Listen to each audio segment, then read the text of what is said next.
this issue of Doctor Who magazine. So, look, firstly, Ken, it all depends, right? It all depends on what his doctor's going to be. Like, is this like a guy looking at you by the unisex toilets in a club, right? Where he's going about to fuck you in the arse, right? That's what that look could mean. Or it might just mean let's have something serious. It looks a bit, sexual to me, but everything does. It's like, everything does to me. Fine. But I like the typeface they're using, right? I think that's very good. Yeah, one second. I also got, because it's weird how the Pocket Mags, the digital version, like presents it. There's a bunch of pages that are like shrunk down that are the wrong what's the name, aspect ratio. I think it's this one. There you go. Yeah, this is it. Doink. So opening up the pages. There you go. Fine. So when I need to go back to like when I need to go to the other one. So here we go. Share screen. We got also, like, this is the cover where it's wrapped. Look, again, I think this cover is pretty darn successful. It's a Doctor Who tradition. I hope he is a doctor, right? I really do. I really hope he is a doctor. That will be great, right? That will be absolutely fantastic. Right, let's go back to Pocket Mags. Hang on a second. Share screen. Doink. Doink. Oh, it's the wrong one. Really? What was it? Really? I can't believe I just did that. It's like the dumbest thing ever. There you go. Doink. So again, is this like a sly wink to say, hey, let's bum each other in the toilets? Or do you want to have fascinating adventure in time and space? Right, we got to wait and see.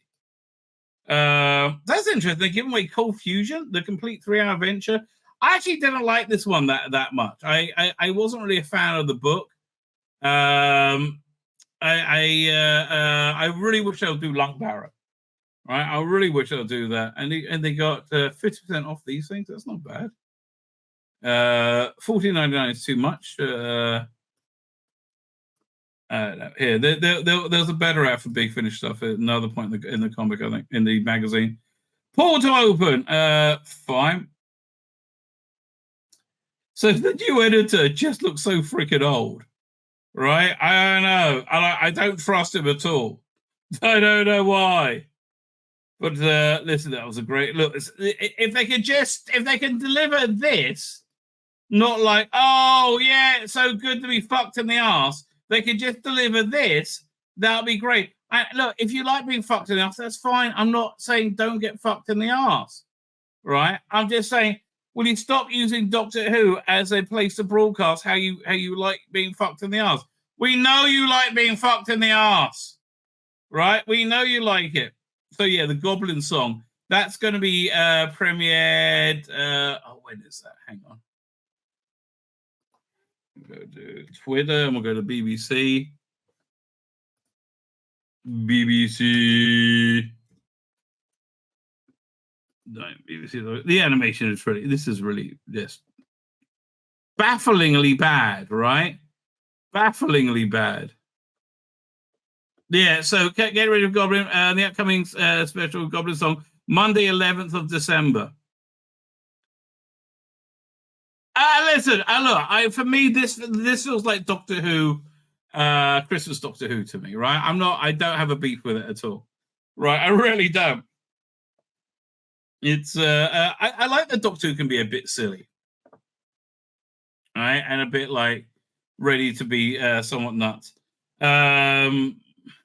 Who's this? They got Jacqueline King's doing the book on tape. She doing all of them. Guess on the Jacqueline King, Dan Starkey.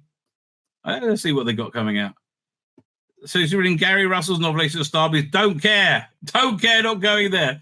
We're doing Eric Saywood's Attack of the Cybermen, read by David Banks. Oh, that sounds good. I got to do a review of Evil of the Daleks book. That was freaking awesome, and the audio. It's the original 6 article River of Death, written by John Pill, read by Nicola Bryant, and the Phaser Aliens and Other Stories, BBC later collection of short stories from the annuals. I mean, look, they were cute because they were shit. Now they're getting weird. April sees Jeffrey Beavers reads Terrence Dick's novelization Haunts of Nyman, and Tom Baker from Tom Baker's penultimate season. David Banks is back with the Demons Within, written by Gary Russell for the 10th Doctor and Martha Jones. And honestly, now I don't consider this. I mean, I'm on the brink of not considering it Doctor Who, like a disconnection from for me, Doctor Who 1963 to 2017 can coexist as one unit. After that, it falls apart. So I don't feel obligated to get this at all, right? I have all the other Doctor Who magazine comics. Like you just like look, this is what losing fans is like in real time. So what is this? Cosmetic changes.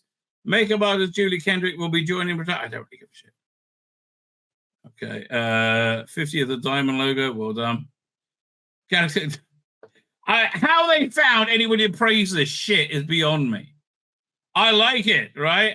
How they found anybody to praise this piece of shit is absolutely beyond me. That TARDIS tells I can understand a bit more, but this stuff. Oh man, that's a good homemade Dalek that guy's made. So what we got in Hutu? Season greeting chats about new film Christmas at Holiday Inn and its wider career. David Tennant watches with delight. It's the fourth Doctor becomes the fifth. That's actually a great part of that Talking Doctor, the rather boring talking head documentary. Mark in the Sixties, series 60th anniversary. Tony Hadogi reflects on how Doctor Who deals with politics. That's interesting. On Newsnight. I will look into that. That looks definitely interesting. Second one tells Radio Times he might not finish with the character of the Master. Listen, why not? Again, why not? New Doctor Who Shooting Gatwa was among the celebrities interviewed at the Red Cup of GQ. Would you fuck off with GQ? Oh, I preferred it when Tom Baker was getting drunk incognito in Soho and falling out of a window there. And G fucking Q. We'll come back and read letter from a showrunner soon. But yeah, let's go. Production diary. Honestly, I always find this very dull, right? And again, maybe Scott Hancock isn't great because so far everything I've seen them do has been shit, right? I've just been seeing and it's been shit in the execution. And thing else. So what's going on? Where is it? Mark Gatter's adaptation of the Christmas Carol opens. Oh, Alexander, I would love to go to that. Who's starring it? I don't know. Keith Halls, Keith Allen. Don't know either of them. Jeffrey Beavers. Matt Lucas returns to Cadogan Hall for West End Does Christmas. Fine. David Suchet. There's Jodie inside. Don't let her out. Yeah, Keith Thump. Chris Eccleston, Lennon Rush, and Tony Way return for a new festive episode of Dodger. Simon Callow, Nicola Coughlan, and Alex McQueen. They're also in it. I like Alex McQueen. A very underrated, little-known master. He was very good as a master. Jodie Whittaker. Fuck off. Don't care. More Jodie Whittaker. Still fuck off. Don't care. Olivia Colman. Fuck off. Don't care about her either. Makes me sick. My sporting scum fucker. Sleeping Dogs, starring Karen Gillan. Okay, that comes out on the 14th. Wonka. I'm actually kind of up for that. It does look good. So Olivia Colman, Hugh Grant, Rowan Atkinson, Raki Thankar, Peter Joseph, Matt Lucas, Fraser. I mean, look, it's the same people who did Paddington. That's pretty darn good. A sequel to Chicken Run. Colin Baker, Anita Dobson, and Christine in whatever that holiday thing is. This month in 1982, I would read this. This looks fun. This looks a fun little Christmas lineup. Christmas BBC, Doctor Who, Heidi High, and a Christmas logo. The giggle. So Saturday night, we will go over this. But again, it's the one that we've all been waiting for, right? But again, little to no connection whatsoever to Doctor Who as I know it so far. And like, I just hope he's not shit. It sounds like he's going to be shit. In a nutshell, Ruby Sunday is digging into her past, hoping she finds answers to shake off the string of bad luck that seems to follow her everywhere. Really? She's got bad luck? What, the hottest woman ever? Right, like, she's got bad luck. Excuse me. Look in the mirror, darling. You have nothing but good luck. When she meets a mysterious stranger, she's about to find out more answers she bargained for. Doctor, Health and Safety, Gin and Tonic Division. Can I ask you, do you get that a lot? Knocking things over all the time. I'm clumsy. No, you're not clumsy. It's worse than that. Merry Christmas. I don't think this year of Doctor Who is for me, right? So yeah, this is just annoying. Why the digital version of the magazine does this is beyond me. So I was like, wait a minute, the comic strip's only 4 pages. How can that be? And finally worked out they're 4 double pages, they're sandwiched. But you don't know who's writing them or drawing it. I'm assuming Rusty Davis is writing it. But like, who's the artist in this? Right. So this takes place right after somewhere where the Star Beast ends. Right. So there's putting more bits in between the Star Beast. Right. I wish I knew who the artist is, because it doesn't look like Lee Sullivan. Maybe it is here. Let's go and look at the credits page. Maybe it says over here somewhere. Right? I mean, one could only hope. I like Beat the Meat. I think Beat the Meat worked out very well. Interviews, the gig with Church Road, regular comic strip. But why do they not tell you who does the comic strip? Right, it's you get every it's Mike Jones, deputy editor is Richard Ainsworth, editor is Jason Quinn. You do get a feeling that they're like, all the old school people are gone now, right? Don't even see Perry Goodbow's name there anymore. Blimey. But it's weird. Why don't they have a credit for the comic strip? I mean, it's really genuinely odd. And I'm not really happy about it, right? It's weird. It is weird, right? It's really weird. But anyway, let's have a look. So the comic strip, it said, goes straight. They're told in several pages over the issue. Why are they doing that? I couldn't tell you. So then there's a big shooty interview, and again, this is something we will certainly be going over. I just don't see how the constant changing costume is going to. And again, does somebody with a face like that look like they're unlucky? I mean, really? I feel lucky just looking at her, right? It's talking about Shooter's Beyonce binge. Yeah, look, this is the Beyonce loving doctor, right? Again, I'm not sure.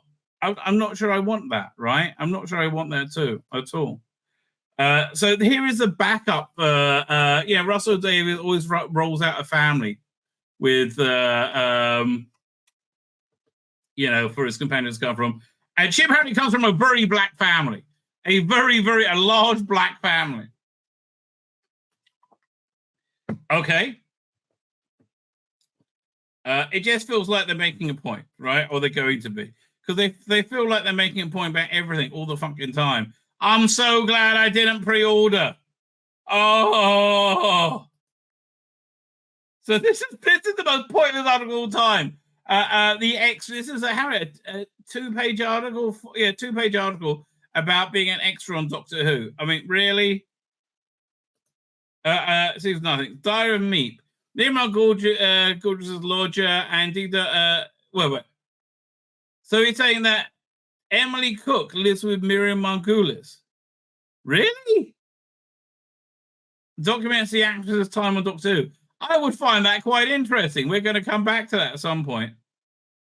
She's really Miriam Margulis' lodger. That's so bizarre. Don't you think that's bizarre? I think that's bizarre, right? I think that is bizarre. Very strange, right? Very odd. More comic strip. And then Bernard Cribbin's interview. And apparently that one scene is all we got, right? Great effect, right? Because they did the comic strip wrong, you get this pagination wrong. But yeah, this was a great effect as well. But okay, fine. I don't know why they're sucking each other's dicks over, what's the name of the story? Wild Blue Yonder. It was okay, right? It was okay. It was nothing like crazy. It was just okay, right? That's what it was. It was just okay. So I like Andrew Morgan a lot. I mean, he directed Remembrance of the Daleks. I think probably one of the best Doctor Who stories ever. Right? I love Remembrance of the Daleks. Morecambe and Wise, a bit here. Let's go to the other one so you can see it. Morecambe and Wise make a cameo in the in the comic strip. It strikes me like this is a riff on what's good again?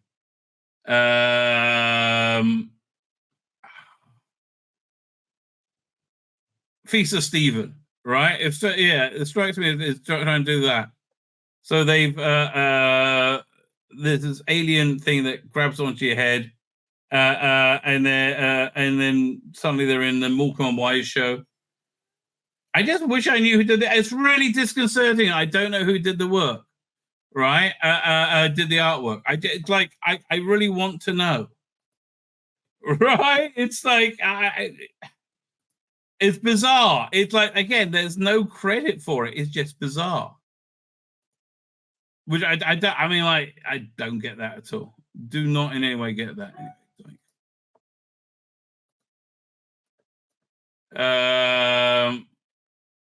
Fine.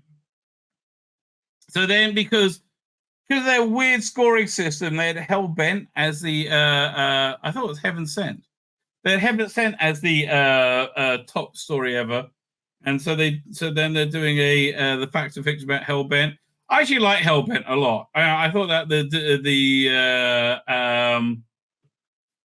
what's good again? The denouement, right? How they dealt with the whole Clara arc. I think that really worked well. I think we're robbed about 2 or 3 seasons after this season, before their final season. Hated this guy regenerating into Tanai Miller over here. Of course, it's Tanai Miller. She's playing Dr. Black in the new, and you have to see the earlier part of the show for that, right? That wasn't a skin color thing. That was literally this Harvard professor being a massive anti-Semite who was called Dr. Black, who looked like the gayest woman ever, right? Fact or fiction, and this was really like the setting up Clara and Isidra to be a female-led Doctor Who, right? But something totally different. They can span it off and have its own thing. No. So fine, we're on to reviews. I found this completely unlistenable, right? The Cybermen being in it was kind of cool, but what killed it was the name of the box set, Audacity, the new companion, and it was a bingo card of woke, right? It fits right into modern Doctor Who, right? The writer of it, Lisa McMullen, basically did a self-insert, and she says that during it, and like you have this stunning and brave Regency age woman. It's just so shit. It's cringe. Every line that comes out of it is cringe beyond cringe. There's been a new Master box set release. I didn't buy it. I'm not following the Jake Dubman 10th Doctor. Again, this is what happens, right? You have somebody who buys literally everything. You make him buy nothing. Evil Dark's excellent. Oh my God. So freaking good. We'll review that today, right? Excellent beyond excellent. I do like these action figures. You get, was it Goth, Perusa? Who is it again? Did it say who it is? It's Deadly Assassin. So you get like the Tom Baker in Time Lord robes. goth, and I think it's Barusa. Does it say down here? You can maybe read through the whole thing. I'm not going to read it. I'm aggressively not reading it. Okay, can't say Joth. I just saw a name. It's definitely goth. I think it must be Barusa. Oh, it's Barusa. And then we got more Dalek sets. Honestly, this super doesn't interest me in any way. I mean, they're nice, but like, I've got enough Daleks. I'm fine. I don't need an insanely accurate models of the Daleks, right? Throughout time, I just don't need it at all. So so they haven't released a trailer for this, and I'm really quite interested in it, right? Seven and the Ragged Timeline. Maybe we'll look at this. I kind of want to get this, right? I do kind of want to get this, and I think has that woman been in it before? Been in a Big Finish thing before? I don't know. Wait, who's the cast? So Bonnie Langford, obviously, Lisa Bauman, Philip Oliver, Amy Pemberton. She was a companion. Travis Oliver, Chris Craig, Forrester from the New Adventures, Jeffrey Beaver, Edward Pill was Kane, right? Stuart Milligan as Garandor. Who's Garandor? I don't know. Maggie O'Neill as Lysandra Aristes. So Marshall Stern. Oh, they got Chase Masterson in it. Okay, one second. Let's go to Big Finish and look up. Was it Maggie O'Neill? Because I'm sure she's been it before. Big Finish. And like, why is there not a trailer out for this? Maggie O. Let's see if that comes out. Oh, I'm spelling it wrong. Must be spelling wrong. How much was it? It's Magg. Oh no, that's what. Oh, two L's. Fine. Maggieoneill.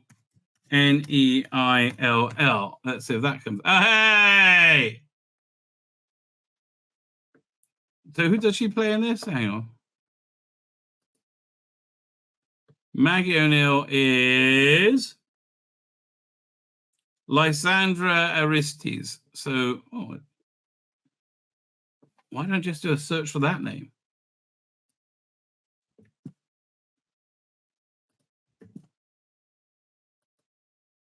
Okay, so definitely been in stuff before. What, she was in Project Destiny? Really? Like, I kind... Oh, yeah, she is Captain Lysandra. So, fine. I kind of remember seeing that character before. Maybe we will look at that in a minute. Why? Because I'm intrigued. Verily Lockwood is so not interested, right, in this Earthstat's 10th Doctor. Look, if you don't look like you would be cast as a companion, you shouldn't be cast as a companion. And she doesn't, right? And I've dropped the War Doctor. However, they may have convinced me to get the upcoming Routons versus Sontarans, right? So take it and you look at the new TARDIS. This come out on January 4th. But here, let me show you. They might. So this issue of Doctor Who magazine. Here, one second. It actually, I would say it's pretty good value for what it's got in it. It's got this full reprint of Meet the Beef, the Star Beast, which I think is just lovely, right? This really adds value to it, I think, if you don't already have it, right? And it's really cool that they added this in. Honestly, this is and it's in the original black and white. This is one of the nicest touches I've ever seen in it, right?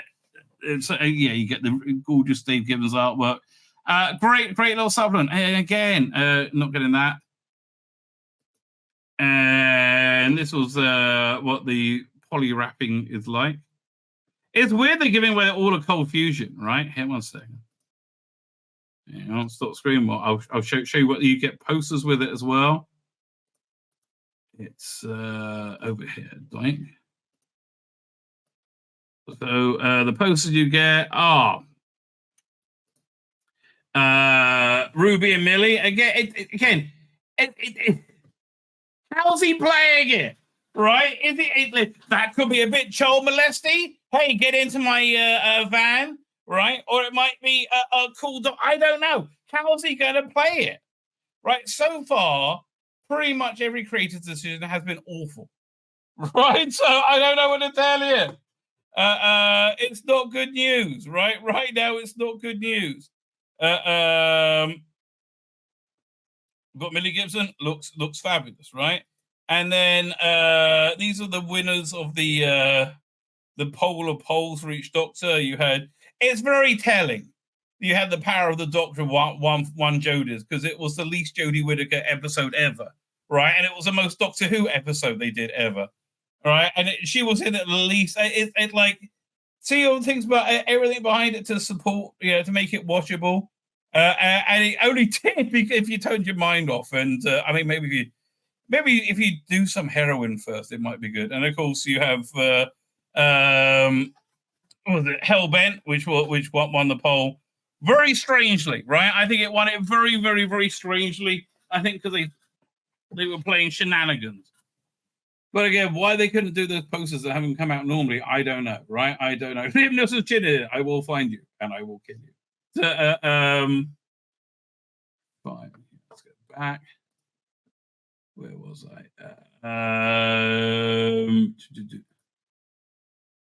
Fine. Yeah, we were looking at. Let's go back and look and look at this thing over here. Share screen. Sorry, I'm looking at it. This fantastic thumbnail keeps grabbing me from the corner of my eye, and I'm not resisting, baby. I'm not resisting. Right? You look great, Nicola. Share screen. Where is it? I think we'll go over here. That reminds me, actually, was there a couple of stories over here we should look at? I think we've been through most things.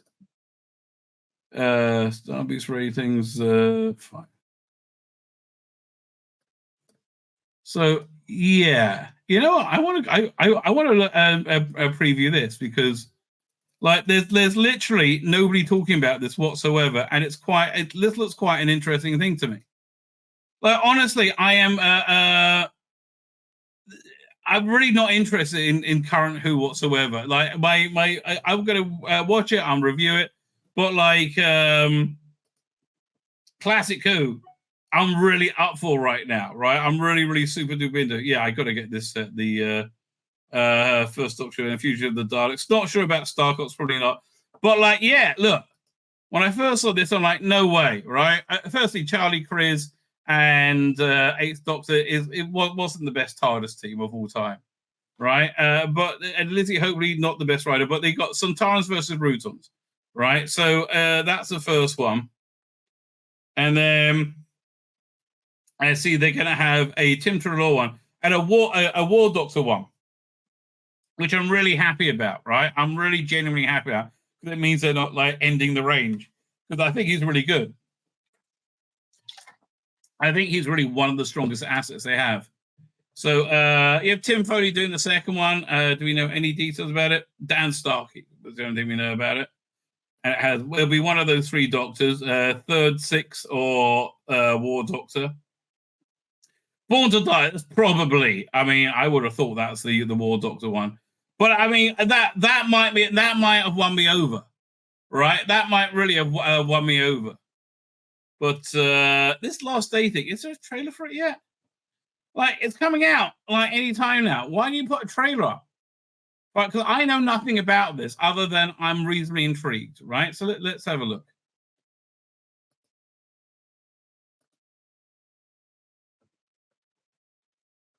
Okay.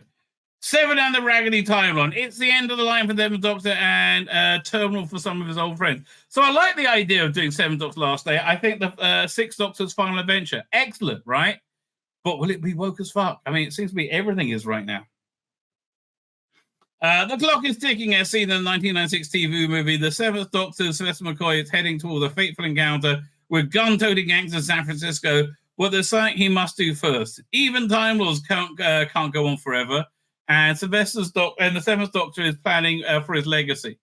says Matt Fitton, the co-writer of The Last Day, an epic 12-part adventure spread across 2 box sets. Really, I mean, yeah, it really does sound like I'm really up for it. I love the Seventh Doctor. First released this month and the following June 2024. Who will take care of the cosmos once he changes face and his mind? The Doctor has put a lot of pieces into place. He has to try to save the universe once and for all, but to make sure it stays saved. But in staring so long at the game board, he's lost sight of some of the pieces and will come to see the rise of the greatest Doctor villain of all. Okay. Planning for the Seventh Doctor's final adventure began back in 2017. We're looking to explore the... Oh, really? 6 years? I mean, I guess he was a bit white and male. Maybe you didn't want to focus on him. Planning for the Seventh Doctor's final adventure back in 2017. We're looking to explore the final actions of the Seventh Doctor, not just before we saw him at the end or at the start of the TV movie. We wanted to create something that will be a celebration. Okay, you want to do the final adventure, but for the Seventh Doctor. I get it. Yeah, that makes sense. And again, final adventure, it's the dog's bollocks. How much is that? The final, let's see, the final. Is it Final Adventure? Adventure. No, Sixth Doctor.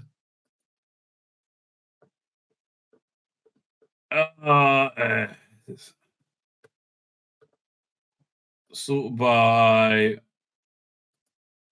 oldest. I should have done. No, I should have done newest first. Is it called the Final Adventure? Recent first. Okay, where is it? That's way before this. Before they brought in the new cursed logo. Where is it? Is it? It can't be that far away. Masters of Earth was great. I love Masters of Earth. Wait, also, it was before Light at the End, which was also excellent. Wait a minute. Is it one of this range, though? Let's have a look. Special releases.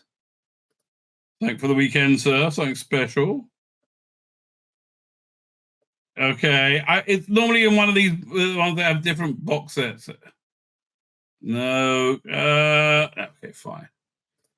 Oh, God. Really? Am I just going to go and look for it? This is just annoying me at this point. I thought it was called The Final Adventure.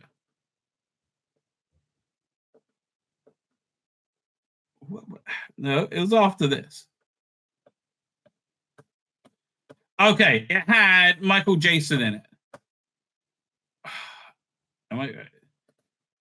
Michael. Now I'm spelling his name wrong. Jason. Is that right? That can't be how you spell his name. 1 second. The Valeyard was played by. Fine. And Michael Jackson. So if I do a search. Well, okay. Look, you're watching my brain work in real time.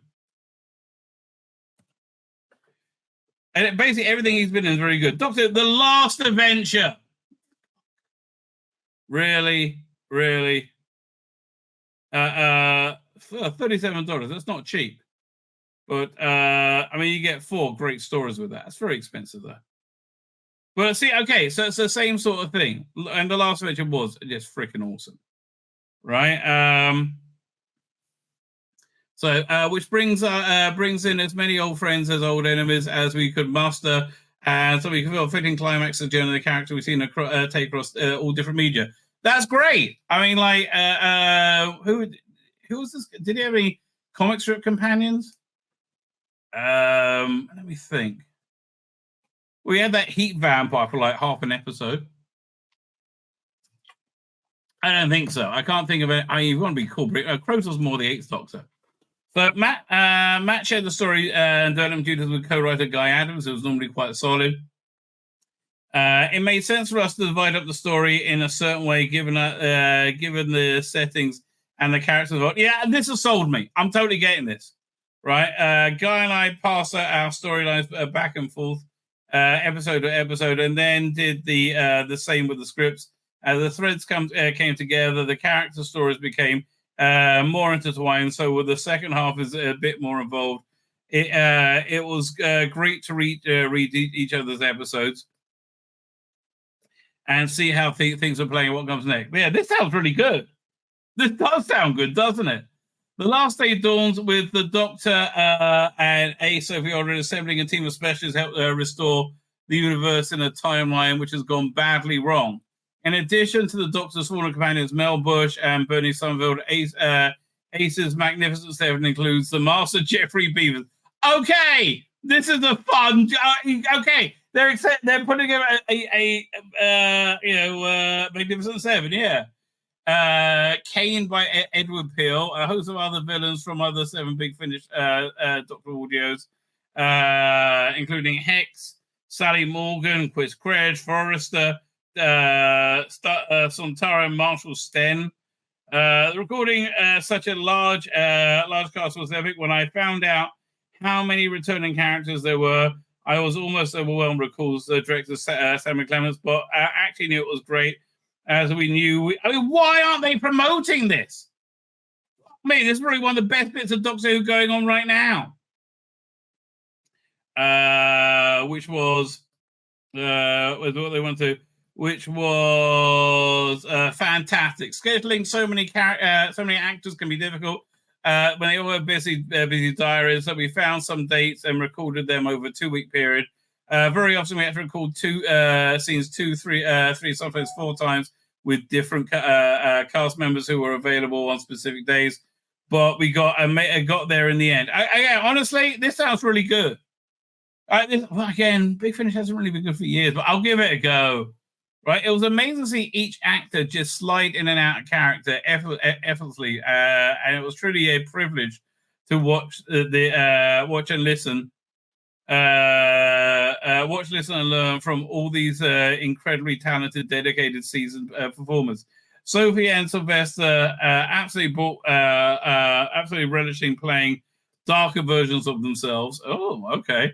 I think when you played a character for a long time, you end up knowing the character so well. So when you writers throw you a curveball, you jump in it. Sophie was really an element as Ace dives so much into the story of Sylvester. And Sylvester is delighted by playing against expectations. Although the last day is filled with lovely rewards and shocks for long-time listeners of Seventh Doctor audios, it also is accessible for new. Please buy it for new listeners too. But which stories could readers visit or revisit in preparation? Dark Universe in 2020. I don't remember that one. What's Dark Universe? Dark Universe.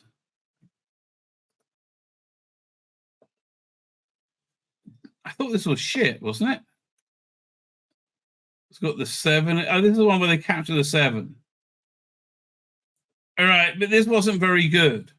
Right? This was the 7th Doctor and Ace, and they. I guess I'll give it a re-listen. But it is about Ace being mad at the Doctor. Black and White trilogy are fantastic, right? So, which is an immediate prequel. Suggests Matt. As for the others, which may help fill in some of the blanks, I'd recommend Black and White TARDIS trilogy. Absolutely fantastic. Protect and Survive, Black and White, and Gods and Monsters. Shadowheart, New Adventure of Bernie Summerfield, Volumes 1 and 2. The Transatlantis, the Third Doctor Adventures, Volume 2. Original Sin. Really? Oh yeah, they do adaptation. The Quantum Possibility Engine, and the really only part of the Seventh Doctor journey. And really any part of the episode, dive in and enjoy it. It's wicked. Well, I think yes, I really think I'm up for this. I mean, this genuinely sounds good. It sounds good if you like the Seventh Doctor. I happen to love the Seventh Doctor. Okay, next question. How much is it? right? I hate to be a bit Jewy, but